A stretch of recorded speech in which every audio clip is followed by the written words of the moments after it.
தற்போது இதுகுறித்து நம்மிடையே பேசுவதற்காக இயக்குனர் திருமிகு எஸ்.பி. முத்துராமன் அவர்கள் இணைப்பில் இருக்கிறார். சார் வணக்கம். இயக்குனர் பாக்யராஜ் காலமாகி இருக்கிறார். அதிர்ச்சி அளிக்கும் செய்தியாகவே பார்க்கப்படுது. உங்களோட நினைவஞ்சலிகளை பகிர்ந்துக்கலாம். நிச்சயமாக மிக அதிர்ச்சியான செய்தி.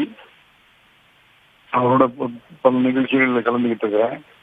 பாக்யராஜ் அவர்கள் பாரதி ராஜாவுடைய ஒளியாளராக இருந்து திரைத்துறையில் படிப்படியாக வளர்ந்து நடிகராகி, டைரக்டராகி, தயாரிப்பாளராகி எல்லாவற்றிலையும் சிறந்து விளங்கிய ஒரு தனி மனிதர்.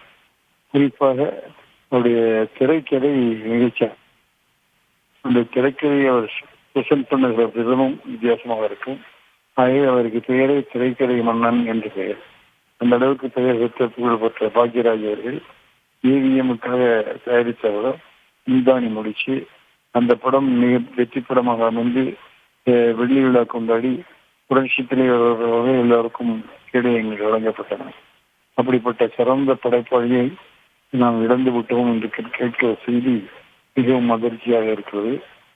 அவருக்கு, அவருடைய குடும்பத்தாருக்கு, அவருடைய குழுவுக்கு எல்லாம் என்னுடைய ஆழ்ந்த அனுபவங்களை தெரிவித்துக் கொள்கிறேன். ஆகியவே பாக்யராஜ் அவர்களுடைய இழப்பு பாரதி ராஜாவின் இழப்பை போல ஒரு முக்கியமான இழப்பாக தமிழ் திரையுலகம் கருதுகிறது. ஆகவே அத்தனை பேருக்கும் நம்முடைய ஆழ்ந்த அனுபவங்களை, அவருடைய படைப்பாற்றலுக்கு நம்முடைய மனமார்ந்த நன்றியையும் தெரிவித்துக் கொள்வோம்.